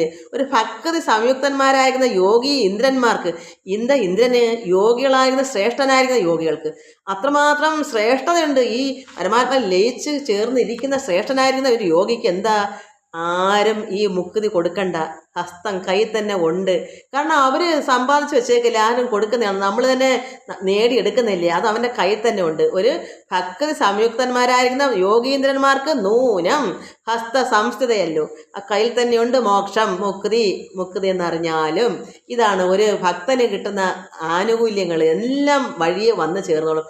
ഭക്തനാണോ, പരമഭക്തനാണോ, പരമാത്മാവിൽ ലയം പ്രാവശ്യം ഒരു യോഗിയായി ചേർന്ന് ലയിച്ചിരിക്കുന്ന ഒരു ഭക്തന് എന്തെങ്കിലും അത് കയ്യിൽ തന്നെ ഉണ്ട് എന്നാ പറയാ. ഇത് നമ്മളെ കൊണ്ട് മനസ്സിലാക്കി ഇതൊക്കെ കേട്ടും പഠിച്ചും നമ്മളങ്ങനെ എല്ലാവർക്കും കിട്ടത്തില്ല. ഇത് 1000-ൽ 1 2 ഒക്കെ കാണും. ഇത് കേട്ടും പഠിച്ചും അതിലേക്ക് എത്തപ്പെടാം. ഈ ജന്മത്തിന് ബാക്കി അടുത്ത ജന്മം എടുക്കാൻ പറ്റും. അതുകൊണ്ട് കുറേശ്ശെ എല്ലാവരും ചിലർക്ക് പെട്ടെന്ന് കിട്ടും, ആർത്തി ഉണ്ടെങ്കിൽ. കഴിഞ്ഞ ജന്മം ചെയ്തിങ്ങനെ വെച്ചേക്കും സുഹൃതം, അവർക്ക് എല്ലാം പെട്ടെന്ന് സദ്യ സംഭവിച്ചുകൊണ്ടുവന്ന് അവർക്ക് ഭക്തി കൊണ്ടാണ് അവർ വരുന്നത്. ജന്മന അവർക്ക് ഭക്തനായിട്ടാണ് വരുന്നത്. അങ്ങനെ പലരും നമ്മൾ കണ്ടിട്ടില്ലേ, അയ്യോ ഇത് തനി ഭക്തനാ, എന്താ ഈ ജന്മം ആർജിച്ചതല്ല, അത് കഴിഞ്ഞ ജന്മത്തെ എത്രയോ ജന്മം കൊണ്ട് എടുത്ത നേടിയതാ. ഇത്രയും ഇത് കഴിഞ്ഞിട്ട് നമുക്ക് ശൂർപ്പണഖ വൃത്താന്തം. അത് ഇനി ഇതിനകത്ത് ശൂർപ്പണയുടെ ഇത് ഇത്രയും ഭഗവാൻ ആർക്ക് കൊടുത്ത ഉപദേശമാണ്, ലക്ഷ്മണന്, നമുക്ക് ഓരോരുത്തർക്കും. നമ്മൾ ആർക്കാണ് ഇതിനകത്ത് ആർത്തി, അവരിത് എടുത്തോണം.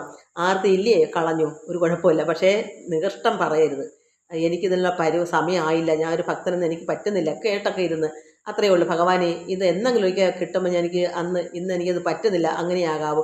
അല്ല ഈ പറഞ്ഞ പരമാത്മായ ശ്രീരാമനോട് ഇത് തിരസ്കരിക്കാൻ പാടില്ല. ഞാനല്ല ഇത് പരമാത്മാവ് ഇത് തന്നേക്കുന്നത്, ഞാൻ ഈ പറഞ്ഞത് അല്ല, എന്നിൽ നിന്നുണ്ടായതല്ല. അതുകൊണ്ട് ഇനി നമുക്ക് ശൂർപ്പണഖ വൃത്താന്തം വായിക്കാം. ഇത്തരം സൗമിത്രിയോട് അരുളി ചെയ്തു ഈ കാര്യങ്ങളെല്ലാം, ഈ ഉപദേശങ്ങളെല്ലാം സൗമിത്രിക്ക് ലക്ഷ്മണന് കൊടുത്തിട്ട് അരുളി ചെയ്തു. പുനരിത്തിരി നേരം ഇരുന്നിടിനോരനന്തരം. ഇങ്ങനെ ഉപദേശങ്ങളെല്ലാം ഭഗവാൻ കൊടുത്ത് അല്പസമയം അങ്ങനെ വെറുതെ അങ്ങനെ ഇരുന്നു.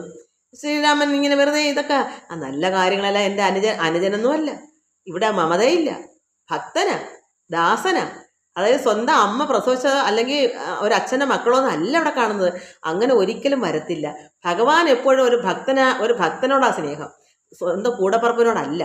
ഭക്തനാണോ അവിടെ ലക്ഷ്മണൻ? ഇവിടെ ഭഗവാന്റെ ദാസനാണ് ഈ ലക്ഷ്മണൻ, പരമഭക്തനുമാണ്. അവിടെ എന്താ കാണുന്നത്? ഭഗവാന്റെ പൈതലായ ഒരു പുത്രൻ, ദൈവ പൈതലായിട്ടാണ് കാണുന്നത്.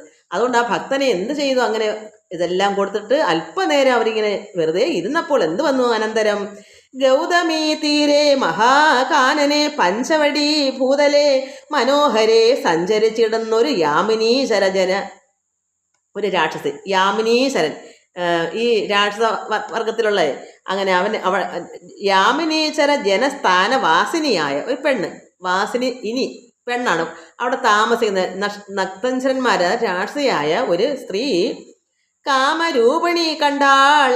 കാമരൂപിണി രൂപം എന്ന് വെച്ചാൽ ഒരു രൂപം. അവള് കാമരൂപിണിയാണ്. എന്താ അവൾക്ക് തോന്നുമ്പോൾ അവൾക്ക് ആഗ്രഹം വരുമ്പോഴൊക്കെ അവൾക്ക് രൂപം മാറാം. എപ്പോഴും അവൾക്ക് മാറി മാറി വേഷം മാറാം. സുന്ദരിയാവാം, ചിലപ്പോൾ രാക്ഷസിയാവാം, പല രൂപം എടുക്കാം. അതുകൊണ്ട് കാമരൂപിണി കണ്ടാൾ.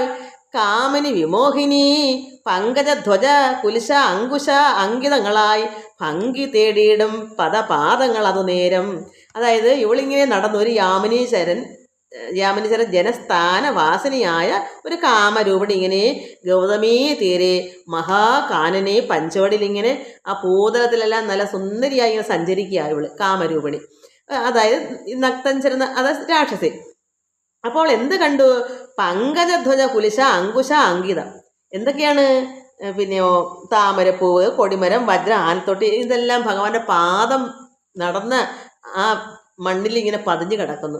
അതായത് പങ്കജധ്വജ കുലിശ അങ്കുശ അങ്കിതങ്ങളായി ഭംഗി തേടിയിടും പദപാദങ്ങൾ. അത് ഭഗവാന്റെ പാദങ്ങൾ ഇങ്ങനെ അവിടെ പതുങ്ങി ഭൂമിയിൽ ഇങ്ങനെ പതിഞ്ഞ് കിടക്കുന്നു. ഭംഗി നല്ല മനോഹരമായിട്ട് കാണുമ്പം അത്ര ആവേശം കൊള്ളും. അവൾക്ക് അത് കണ്ടു. അതുനേരം നമ്മൾ പാദ സൗന്ദര്യം കണ്ട് ഭഗവാന്റെ പാദത്തിൻ്റെ ആ അടയാളങ്ങൾ, ഇങ്ങനെയൊക്കെയുള്ള എന്താ ഈ പറഞ്ഞ താമരപ്പൂവും കൊടിമരവും വജ്രവും ആനത്തൊട്ടി ഇങ്ങനെയൊക്കെയുള്ള എല്ലാം കൂടെ പതിഞ്ഞ് കിടക്കുന്നപ്പോൾ അവൾ ഈ പാദ സൗന്ദര്യം കണ്ടിട്ട് മോഹിതയായി. ഇതെന്താ ഇത്രയും ഭയങ്കരമായിരിക്കുന്ന ഈ പാദം, ഇത്ര സുന്ദരമായിരിക്കുന്നല്ലോ. അങ്ങനെ മോഹിച്ച് എന്ത് വന്നു? കൗതുകം ഉൾക്കൊണ്ട് രാമാശ്രമകം നടന്ന് പാദം പോയ വഴി തന്നെ ഇത് നോക്കി പോയി. ചെന്നപ്പോൾ എവിടെ ചെന്ന് കയറി? ഭഗവാന്റെ ആശ്രമത്തിൽ, ശ്രീരാമാശ്രമത്തിലേക്കാണ് ചെന്ന്. കാരണം ഈ പാദം കണ്ടിത് കൊള്ളാമല്ലോ, ഇത്ര ഭംഗി. ഇത് ഓരോ ചുവടും കണ്ടു നോക്കി ചെന്ന് കയറുന്നത് ഭഗവാന്റെ ആശ്രമത്തിലാണ്. അപ്പോഴവിടെ എന്ത് കാണുക? അവിടെ ചെന്നപ്പോൾ ഭാനുമണ്ഡല സഹസ്ര ഉജ്ജ്വലം രാമനാഥം ഭാനുഗോത്രജം ഭയനാശനം പരം. അതായത് ഭാനുമണ്ഡലം, എന്താ സൂര്യമണ്ഡലം എത്ര സഹസ്രം, 1000 സൂര്യൻ ഉദിച്ച ശോഭയോടുകൂടി ഇരിക്കുക ശ്രീരാമൻ. 1000 ഒരു സൂര്യൻ്റെ ശോഭ എത്ര? അപ്പോൾ 1000 ഭാനു സൂര്യൻ്റെ തേജസ്സോടുകൂടിക്കുന്ന രാമനാഥനെ ഭഗവാനെ ഭാനുഗോത്രജം അർക്കകുലത്തിലെ ആ ഭഗവാൻ ഭയനാശനം, ഭയം കൂടാതെ എന്താ പരം മാനവ വീരം. ഭഗവാൻ ഒരു വീരനല്ലേ? വീരം മനോമോഹനം മായാമയം മാനസ സമഭവം മാധവം മധുകരം. ഇങ്ങനെ ഒരു സുന്ദരനായ ഇതെല്ലാം കൊണ്ട് ഇങ്ങനെ ഇരിക്കുന്നേ. അത് എങ്ങനെയാ? ജാനകിയോടും കൂടെ വാണിടുന്നത് കണ്ടു. ഇങ്ങനെയുള്ള മോഹനമായിരിക്കുന്ന 1000 സൂര്യനൊതിച്ച ശോഭയോടിരിക്കുന്ന ഈ ഭഗവാനെ, ശ്രീരാമനെ സീതയോടുകൂടി ഇരിക്കുന്നത് കണ്ടു ഈ രാക്ഷസി. ഇത്ര സുന്ദരനായിരിക്കുന്ന, ശോഭിച്ചിരിക്കുന്ന, എല്ലാം കൊണ്ടും വീരനായിരിക്കുന്ന ഭഗവാനെ കണ്ട് എന്നിട്ട് എന്ത് ചെയ്തു അവള്? മീനകേതന, അതായത് കാമപീഡിതയായ അവൾക്ക് ആഗ്രഹം. ശ്രീരാമനെ ആരെന്നും അവൾ അറിയുന്നില്ല, ഇത്ര സുന്ദരനെ അവൾക്ക് വേണം. മീനകേതന ബാണപീഡിതയായാളേറ്റം ബാണപീഡിതയായാൽ ഏറ്റവും എന്താ അത്രയ്ക്ക് നമുക്കത് കിട്ടിയേ പറ്റൂ. ശ്രീരാമനെ വേണം. അങ്ങനെ സുന്ദര വേഷത്തോടും മന്ദഹാസവും പൊഴിഞ്ഞ് ഇന്ദിരാവരനോട് മന്ദമായി ഉര ചെയ്താൽ. അപ്പോൾ ഈ സുന്ദര വേഷത്തോടും മന്ദഹാസവും പൊഴിഞ്ഞ് ഇന്ദിരാവരനോട് അങ്ങനെ ഇരിക്കുന്ന ശ്രീരാമനാ. എന്താ കണ്ട സുന്ദരനല്ലേ പരമാത്മാവായ ശ്രീരാമൻ? മന്ദഹാസത്തിൽ ഇരിക്കല്ലേ ഇന്ദിരാവരൻ, അതായത് ഈ സീതയുടെ ഭർത്താവല്ലേ, ഇന്ദിരയുടെ ഭർത്താവല്ലേ പരമാത്മാവ്. അതുകൊണ്ട് ആ നാരായണനായ ശ്രീരാമനോട് ഇവള് മന്ദമായി പറയുന്നു, മന്ദമായി ഉര ചെയ്യുന്നു. എന്താ പറയുന്നേ? ആരടോ ഭവാൻ. അവർ നല്ല കാമരൂപിണിയല്ലയോ, ഏത് രീതിയിലും സംസാരിക്കാൻ അറിയാലോ. രാക്ഷസിയാണെങ്കിൽ അങ്ങനെ. ഇവിടെ അവള് സുന്ദരിയായ ഒരു വേഷത്തോടുകൂടി സുന്ദരി ആയിട്ടല്ലേ വന്ന് ആര് കണ്ടാലും ഭ്രമിക്കും. ഒരു ലക്ഷ്മി ദേവിയെ പോലുണ്ട്. അപ്പോൾ അവൾ അതേപോലെയാണ് സംസാരിക്കുന്നത്. എന്താ പറയുക? മന്ദമായി പറയുന്നത്, അത്രമാത്രം ഭവ്യതയോടുകൂടി പറയുന്നത്. ആരടോ ഭവാൻ ചൊല്ലിയിട് ആരുടെ പുത്രൻ എന്നും നേരോടെ ഇവിടേക്ക് വരുവാൻ മൂലമെന്നും നന്നായി പറയുവാണ്. ആരടോ താങ്കൾ ആരാണ് ഭവാൻ? ചൊല്ലിയിടൂ, എന്നോട് പറയൂ, ആരുടെ പുത്രനാ അങ്ങ്? പിന്നെ നേരോടെ സത്യമായി പറയണം, ഇവിടേക്ക് ഇങ്ങനെ വരാനുള്ള കാരണം? ഈ വനത്തിൽ അങ്ങനെ സന്തോഷമായിട്ടുള്ള ചോദിച്ചപ്പോൾ എന്നിട്ട് വീണ്ടും ചോദിക്കും, എന്തൊരു മൂലം? ജഡാവൽക്കലാദികളെല്ലാം എന്തിനു ധരിച്ചതു? താപസവേഷം. ഈ ജഡയും വൽക്കലവും പിന്നെയോ ഈ താപസവേഷമൊക്കെ എന്താ ഇങ്ങനെ ധരിക്കാനുള്ള കാരണം പറയൂ എന്നിവള് സന്തോഷമായിട്ടും മന്ദമായി തന്നെ പറയാം, ദേഷിച്ചൊന്നുമല്ല. പിന്നെ എന്നിട്ട് ഇത്രയും പറഞ്ഞിട്ട് ഭഗവാന്റെ ഉത്തരവൊന്നും കേൾക്കുന്ന മുമ്പിട്ട് എന്നോട് പരമാർത്ഥം മുന്നേ ഞാൻ പറഞ്ഞിടാം. പിന്നെ നിന്നോട്, അതായത് എന്നോട് ഈ പറഞ്ഞവളെ പേരെന്താ? ശൂർപ്പണഖ. എന്നോട് പരമാർത്ഥം മുന്നേ ഞാൻ പറഞ്ഞിടാം നിന്നോട്, നീ എന്നോട് പിന്നെ ചോദിക്കുമല്ലോ. എന്തെങ്കിലും പറഞ്ഞ് തീർന്നിട്ട് പിന്നെ നിങ്ങൾ ആരാ എന്ന് ഭഗവാൻ ചോദിക്കുമല്ലോ, അതിന് മുമ്പായിട്ട് ഞാനങ്ങ് പറഞ്ഞേക്കാം. എന്നോട് പരമാർത്ഥം മുന്നേ ഞാൻ പറഞ്ഞിടാം നിന്നോട്, നീ എന്നോട് പിന്നെ ചോദിക്കുമല്ലോ. എന്നിട്ട് പറയുന്നത്, അവൾ പറയുന്നത്, രാക്ഷസേശ്വരനായ രാവണ ഭഗിനി ഞാൻ ആഖ്യയ ശൂർപ്പണഖ കാമരൂപിണിയല്ലോ. ഞാൻ രാക്ഷസ ഈശ്വരൻ, അതായത് അവിടുത്തെ രാജാവിൻ്റെ രാവണ ഭഗിനി സഹോദരിയാണ്. രാക്ഷസ രാജാവ് എന്നുവെച്ചാൽ രാവണൻ, രാവണൻ്റെ സഹോദരി ഭഗിനി ഞാൻ ആഖ്യയ, അതായത് എൻ്റെ നാമം ശൂർപ്പണഖ എന്നാണ്. ഞാൻ കാമരൂപിണിയല്ലോ. ഖരദൂഷണ തൃശിരാക്കൾ, അപ്പോൾ എൻ്റെ അവരുടെ ഭ്രാതാക്കന്മാർ സഹോദരങ്ങളെ കാര്യം പറയാം. ഖരദൂഷണ തൃശിരാക്കളാം ഭ്രാതാക്കന്മാർക്കരികെ ജനസ്ഥാനെ ഞാൻ ഇരിപ്പത് സദാ. എപ്പോഴും ഞാൻ എൻ്റെ സഹോദരന്മാർ, ഈ ഖരനും ദൂഷണം തൃശിരാക്കളായിരിക്കുന്ന സഹോദരന്മാരുടെ കൂടെ ഞാൻ എപ്പോഴും അവിടെ ഇരിക്കുക സദാ. നിന്നെ ഞാൻ ആരെന്നും അറിഞ്ഞില്ല. ശ്രീരാമൻ ഉത്തരം പറഞ്ഞില്ലല്ലോ ആരാണെന്ന്. അതുകൊണ്ട് നിന്നെ ഞാൻ അറിഞ്ഞില്ലതും എന്നോട് പരമാർത്ഥം ചൊല്ലണം ദയാനിധേ. നിന്നെ ഞാൻ അറിയുന്നില്ലല്ലോ, എങ്കിൽ എന്നോട് പരമാർത്ഥം പറയണം ദയാനിധേ. സന്തോഷമായിട്ട് സ്നേഹത്തോടെ തന്നെയാണ് പറയാം. അപ്പോൾ ഭഗവാൻ പറഞ്ഞു, സുന്ദരി കേട്ടുകൊള്ളുക, ഞാൻ അയോധ്യാധിപതി നന്ദനൻ ദാശരഥി രാമൻ എന്നല്ലോ നാമം.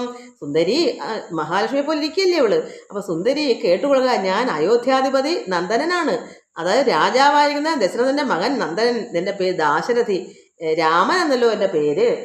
എന്നിട്ടോ എന്നോട് ഭാര്യ ഇവൾ ജനകാത്മജ സീത. എൻ്റെ അടുത്തിരിക്കുന്ന അവള് എൻ്റെ ഭാര്യയാണ്, അത് ജനകാത്മജയാണ്, അതായത് ജനക മഹാരാജൻ്റെ മകൾ സീതയാണ്. കന്യെ മൽ ഭ്രാതാവായ ലക്ഷ്മണൻ ഇവനടു, അത് ഈ പിന്നെ അടുത്തിരിക്കുന്ന സഹോദരൻ മൽ ഭ്രാതാവ് എൻ്റെ സഹോദരൻ എന്താ ലക്ഷ്മണനാണ് ഇവൻ എന്ന് പറഞ്ഞു. എന്നാൽ എന്തൊരു കാര്യം, ഞാൻ നിനക്ക് എന്ത് ചെയ്യണം? അതാണ് എന്നാൽ എന്നല്ല, എന്നെക്കൊണ്ട് നിനക്ക് എന്ത് കാര്യമാണ് നിനക്ക് മനോഹരം എന്നാ ചോദിക്കുന്നത്. എന്നാൽ എന്തൊരു കാര്യം ശ്രീരാമൻ ചോദിക്കുന്നത്, ഈ പെണ്ണിനോട് ചോദിക്കുന്നത്, ഈ ശൂർപ്പണഖയോട് ചോദിക്കുകയാണ്. എന്നാൽ എന്തൊരു കാര്യം നിനക്ക് മനോഹരേ, നിന്നോട് മനോഗതം ചൊല്ലുക മടിയാതെ. നിന്റെ ഉള്ളത്തിൽ എന്താ, നിനക്ക് എന്ത് കാര്യമാണ് എന്നെ കൊണ്ട് സാധിക്കേണ്ടത്, മടിക്കാതെ പറയൂ എന്ന് ശ്രീരാമൻ പറഞ്ഞു. അത് കേട്ട നേരം ചൊല്ലിനാൾ നിശാചരി. നാക്ക് തിരിയുന്നില്ല. അപ്പോൾ അങ്ങനെ കേട്ടപ്പോൾ സന്തോഷമായിട്ടല്ലേ ഭഗവാൻ പറയാ. അപ്പോൾ അത് കേട്ടപ്പോൾ ചൊല്ലിനാൾ പറഞ്ഞു, ആരാ? ഈ രാക്ഷസി, നിശാചരി രാക്ഷസി. എന്നോട് കൂടെ പോന്ന് രമിച്ചു കൊള്ളണം നീ. അവള് പറയുവാണ്, ഇവളെ കൂടെ ഭഗവാൻ ശ്രീരാമനോട് പറയുന്നു, എന്നോട് കൂടെ പോരണം, എന്നോട് വരണം. എന്തിനാ? ചേർന്ന് ലയിച്ച് രമിക്കാൻ.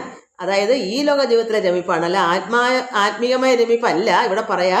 ഈ ലോകത്തില് അവക്ക് ഭർത്താവായി വേണം. അതുകൊണ്ട് എന്നോട് കൂടെ പോന്നു രമിച്ചു കൊള്ളണം നീ. നിന്നെയും പിരിഞ്ഞു പോവാൻ മമ ശക്തി പോരാ, എന്നെ നീ പരിഗ്രഹിച്ചിരണം മടിയാതെ. മടി പറയരുത്, എന്നെ നീ പരിഗ്രഹിക്കണം, എന്നെ നീ സ്വീകരിക്കണം, എനിക്ക് നിന്നെ പിരിഞ്ഞു പോകാൻ പറ്റില്ല എന്ന് അവൾ പറഞ്ഞു. ജാനകി തന്നെ കടാക്ഷിച്ച് പുഞ്ചിരി പൂണ്ടു. ഭഗവാന് സീതയിലോട്ട് നോക്കി ഒന്ന് കടാക്ഷിച്ച് ഇങ്ങനെ നാക്കിയിട്ട് പുഞ്ചിരിച്ചോട് പറഞ്ഞു, മാനവവീരൻ അവളോട് അരുൾ ചെയ്യണം. അങ്ങനെ സീതാദേവിക്ക് ഇത് എന്ത് തോന്നും? ഇവളിങ്ങനെ എന്നോട് കൂടി വരണം, എന്നെ നീ സ്വീകരിക്കണം, എനിക്ക് നിന്നെ പിരിയാൻ പറ്റില്ല എന്ന് ഒരു ഭാര്യ കേൾക്കെ പറയുമ്പോൾ ഭാര്യയ്ക്ക് എന്തെങ്കിലും വിഷമം ഉണ്ടാകണമെന്ന് ഓർത്ത് ഭഗവാൻ എന്നൊന്ന് കടാക്ഷിച്ചെന്ന് പുഞ്ചിരി പൂണ്ടിട്ട് പറഞ്ഞു. മാനവവീരൻ അവളോട് പറഞ്ഞു, ഞാനിഹ തപോധന വേഷവും ധരിച്ച് ഓരോ കാനനം തോറും നടന്നിടുന്നു സദാകാലം. ഞാനിവിടെ തപോധന വേഷം, ഞാനൊരു മുനിയായിട്ട് ഈ താപസ വേഷമൊക്കെ ധരിച്ച് എന്തിനാ ഈ കാനനം തോറും നടന്നിടുന്നു സദാകാലം. എൻ്റെ തൊഴിൽ ഇതാണ്. എപ്പോഴും എനിക്ക് കാനനത്തിലെല്ലാം നടത്തിയാണ് സദാകാലവും. എനിക്ക് താപസന, ഞാൻ ആ വേഷം ധരിച്ചാണ് എനിക്ക് നടക്കുന്നത്.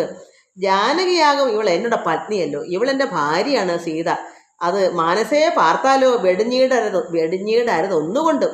ഒരിക്കലും എൻ്റെ ഭാര്യയാണ് അവളെ ഒരിക്കലും ഒന്നുകൊണ്ടും ഉപേക്ഷിക്കാൻ പാടില്ല.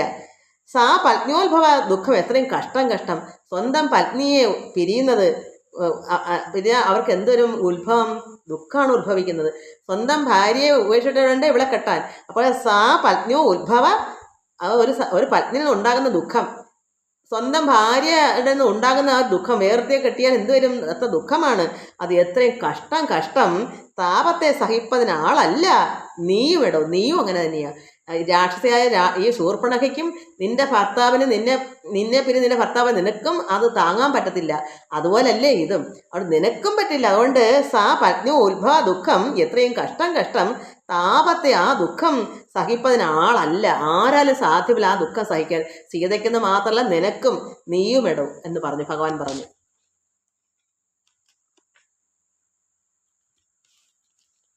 ലക്ഷ്മണൻ മമ ഭ്രാത സുന്ദരൻ മനോഹരൻ, ലക്ഷ്മി ദേവിക്ക് തന്നെ ഒക്കെ നീ എല്ലാം കൊണ്ട് നീ ലക്ഷ്മി ദേവിയെ പൊല്ലിക്കാണ്ട് നീ ലക്ഷ്മണൻ എടുക്കേട്ട് ചെല്ലു, അവന് സാധിക്കും നിന്നെ ഭാര്യയാക്കാൻ. നിങ്ങൾ ചേരും ഏറെ നിർണയം മനോഹരേ, സംഘവും നിന്നിൽ ഏറ്റവും വർദ്ധിക്കും അവനോടോ. നിനക്ക് അവൻ നിനക്ക് ചേരും, അത്ര മനോഹരമായിരിക്കും നിങ്ങളുടെ ചേർച്ച സംഘം, അത് നിനക്ക് ഏറ്റവും വർദ്ധിക്കും അവനോടോ. നിന്നോട് അത്രമാത്രം സ്നേഹം ഉണ്ടാവും, അത്ര സംഘം ഉണ്ടാവും. അതുകൊണ്ട് നീ ലക്ഷ്മണൻ അടുക്കൽ ചെല്ലാൻ ശ്രീരാമൻ പറഞ്ഞു. മംഗലശീലൻ അനുരൂപൻ അവൻ മംഗലശീലനുമാണ്, നിനക്ക് ചേരും. അനുരൂപൻ എത്രയും നിനക്കങ്ങ് നീ ചെന്ന് പറഞ്ഞിടുക വൈകിടാതെ. അപ്പൊ മംഗലശീലൻ അനുരൂപൻ എത്രയും നിനക്കങ്ങ് നീ ചെന്ന് പറഞ്ഞിടുക വൈകിടാതെ. നിനക്ക് എന്തുകൊണ്ടും ചെയ്ത ലക്ഷ്മണനാണ്, അതുകൊണ്ട് പെട്ടെന്ന് തന്നെ അങ്ങോട്ട് ചെല്ലൂ. എന്നതു കേട്ട നേരം സൗമിത്രി സമീപേ പോയി നിന്നവൾ അപേക്ഷിച്ചാൾ ഭർത്താവാകും തന്നെ. സൗമിത്രി ലക്ഷ്മണൻ അപ്പൊ കേട്ടപ്പോൾ തന്നെ സൗമിത്രി അടുക്കലേക്ക് ലക്ഷ്മണൻ അടുക്കലേക്ക് സമീപത്തേക്ക് ചെന്ന് അവൾ അപേക്ഷിച്ചു, ഭർത്താവാകുന്ന പറഞ്ഞു. എനിക്ക് നീ ഭർത്താവാകൂ എന്ന് പറഞ്ഞു. ഭർത്താവാകുന്ന തന്നെ ചൊന്ന് അവളോട് ചിരിച്ചവന് ഉര ചെയ്താൻ. അത് കേട്ടോ ലക്ഷ്മണനും ചിരി വന്നു. ചിരിച്ചിട്ട് പറഞ്ഞു, എന്നോട് പരമാർത്ഥം നിന്നോട് പറഞ്ഞിടാം, മന്നവനായ രാമൻ തന്നെ ദാസൻ ഞാനോ. അതായത് ഞാൻ എൻ്റെ കാര്യം വെച്ചാൽ ഞാൻ മന്നവനായ ശ്രീരാമൻ്റെ ദാസനാണ്. എന്നുവെച്ചാൽ അനുജനൊന്നുമല്ല, ദാസന. അങ്ങനെയുള്ള ധന്യേ നീ ദാസിയാവാൻ തക്കവളല്ലല്ലോ. ഇവളെ കണ്ടിട്ട് ദേവിയെ പോലെ ഇരിക്കല്ലേ, അത്ര ഒരുങ്ങി നന്നായിട്ട് ലക്ഷ്മി ദേവി മാറിപ്പോവും. അതുകൊണ്ട് ധന്യേ നീ ദാസിയാണ്, ഭർത്താവ് ദാസനായ ഭാര്യയും ദാസിയാവണം, സീതയ്ക്ക് ദാസിയായി വരണം. അപ്പോൾ നീ ഒരിക്കലും ഒരു ദാസിപ്പണി നിനക്ക് പറ്റിയതല്ല, നീ അത്ര നല്ല സുന്ദരിയല്ലേ. അതുകൊണ്ട് മന്നവനായ രാമൻ തന്നെ ദാസൻ ഞാനോ. ധന്യേ നീ ദാസിയാവാൻ തക്കവളല്ലല്ലോ, നിനക്കൊരിക്കലും അത് പാടില്ല. നീ സുന്ദരി ലക്ഷ്മി ദേവിയെ പോലെയാണ്. ചെന്ന് നീ ചൊല്ലിയിട്ട് അഖിലേശ്വരനായ രാമൻ തന്നോട് തവ കുലശീല ആചാരങ്ങൾ, നിന്റെ കുലത്തിൻ്റെ ശീലങ്ങളും ആചാരങ്ങളും നീ പറഞ്ഞാൽ നിന്നെ രാമൻ കാരണം നല്ല സൗന്ദര്യവും എല്ലാം ഉണ്ട്. അപ്പം നല്ല കുലത്തിലേക്കാണെന്ന് പറഞ്ഞാൽ ശ്രീരാമൻ തന്നെ നിന്നെ സ്വീകരിച്ചു കൊള്ളും. അവിടെ ചെന്ന് നീ ചൊല്ലിയുടെ അഖിലേശ്വരനായ രാമൻ തന്നോട് തവ നിന്റെ കുലശീല ആചാരങ്ങളെല്ലാം എന്നാൽ അന്നേരം തന്നെ കൈക്കൊള്ളുമല്ലോ രാമൻ. നിന്റെ കുലവും ശീലവും നിന്റെ ആചാര അനുഷ്ഠാനങ്ങളും നിന്നെ പറഞ്ഞാൽ ശ്രീരാമൻ അത് അപ്പോൾ തന്നെ നിന്നെ കൈക്കൊള്ളുമല്ലോ രാമൻ നിന്നെ എന്നതു കേട്ടു രാവണ സഹോദരി പിന്നെയും രഘുകുല നായകനോട് ചൊന്നാൾ, എന്നെ നീ പരിഗ്രഹിച്ചിടുക നല്ലു. അങ്ങനെ വീണ്ടും രാമനടുക്കിലേക്ക് ഉടങ്ങി ചെന്നു. എന്നെ നീ പരിഗ്രഹിച്ചിടുക നല്ലു. നിനക്ക് ഒന്നുകൊണ്ടുമേ ഒരു സങ്കടമുണ്ടായി വരാ. നീ എന്നെ പരിഗ്രഹിക്കൂ രാമനോട് പറയുന്നു. ഒന്നുകൊണ്ട് നിനക്ക് ഒരു സങ്കടം ഉണ്ടാവില്ല എന്നെ നീ സ്വീകരിച്ചാല്. മന്നവാ, ഗിരി വന ഗ്രാമദേശങ്ങൾ തോറും എന്നോടുകൂടെ നടന്ന് ഓരോരോ ഭോഗം എല്ലാം അന്യോന്യം ചേർന്ന് പുതിക്കായി വരും അനാരതം. മന്നവ, രാജാവേ, ശ്രീരാമ, ഗിരി വന ഗ്രാമദേശങ്ങളെല്ലാം എന്ത് ചെയ്യണം? എന്നോടുകൂടെ ഈ ശൂർപ്പണഖയുടെ കൂടെ തന്നെ ശ്രീരാമൻ നടന്ന് ഓരോരോ ഭോഗം സുഖമായിരിക്കുന്ന എന്തും എന്ത് വേണം? അന്യോന്യം, നമുക്ക് ഇരുകൂട്ടർ കൂടെ അന്യോന്യം അതൊക്കെ ചേർന്ന് ഒന്നിച്ചിട്ടതൊക്കെ പുതിക്കായി വരും അനാരതം. ഇവക്കുള്ള ആഗ്രഹം അങ്ങനെയാണ്. അവളോട് ചേർന്ന് നടന്ന് സൗകര്യങ്ങളൊക്കെ കണ്ടും കേട്ടും പറഞ്ഞും പ്രവൃത്തിയിൽ കൊണ്ട് അന്നൊക്കെ അങ്ങനെ നടക്കാം. ഇത്തരം അവൾ ഉര ചെയ്ത് അത് കേട്ട നേരം ഉത്തരം അരുൾ ചെയ്തു രാഘവൻ തിരുവടി. ഭഗവാൻ ശ്രീരാമസ്വാമി എന്ത് പറഞ്ഞു ഇത് കേട്ടപ്പോൾ? ഒരുത്തനായാൽ അവൻ അരികെ ശുശ്രൂഷിപ്പാൻ ഒരുത്തി വേണം. അതിന് ഇവളുണ്ട് എനിക്കിപ്പോൾ. ഒരുത്തനാണെങ്കിൽ ആ ഒരുത്തനെ ശുശ്രൂഷിപ്പാൻ ഒരുത്തി വേണം. അത് കാര്യം തന്നെയാ. പക്ഷെ എനിക്കിവിടെ സീത ഒരുത്തി ഇവിടെ ഉണ്ടല്ലോ. ഒരുത്തി വേണം. അവൻ അതിനാരെന്ന് തിരഞ്ഞിരിക്കും നേരം അപ്പോൾ നിന്നെയും കണ്ടുകിട്ടി. ആരാ ഇവിടെ ഒരുത്തി ഇല്ലാതെ? ലക്ഷ്മണനാ. അതുകൊണ്ട് ഒരുത്തി വേണം അവന്, ലക്ഷ്മണന്. അതിനാരെന്ന് തിരഞ്ഞിങ്ങനെ ഇരിക്കുക. എനിക്ക് ആരാ ഒരുത്തി കിട്ടുന്നതെന്ന് പറഞ്ഞ് അപ്പോൾ നിന്നെയും കണ്ടുകിട്ടി. ശൂർപ്പണഖ ഇങ്ങനെ വന്നല്ലോ. വരുത്തം ദൈവം ഒന്ന് കൊതിച്ചാൽ ഇനി നിന്നെ വരച്ചുകൊള്ളൂ, അവനില്ല സംശയമേതും. അത് ദൈവം തന്നെ വരുത്തി വെച്ചതാണ്. അതാണ് അത്രയും കൊതിച്ചതുകൊണ്ട് നിനക്ക് അവനെ തന്നെ കിട്ടും. കൊതിച്ചാൽ ഇനി നിന്നെ വരിച്ചുകൊള്ളും ലക്ഷ്മണൻ, അത് സംശയം വേണ്ട എന്ന് ശ്രീരാമൻ പറയും. ഇതൊക്കെ ഇത് രാവണന്റെ സഹോദരിയല്ലേ, ഇങ്ങനെ കടത്തി എന്താ പറയാ, രാവണനെ വധിക്കുന്നതിന്റെ മാർഗങ്ങളൊക്കെ ഒപ്പിച്ചു വെക്കണ്ടേ, അതുകൊണ്ട് ഇങ്ങനെ ആക്കി എടുക്കുന്നതാണ്. അങ്ങനെ നമ്മൾ ചിന്തിക്കാം. എല്ലാവർക്കും നമസ്കാരം. ഹരിവും ബാക്കി നമുക്ക് നാളെ വായിക്കാം മക്കളെ. ഇന്ന് സമയം പോവും.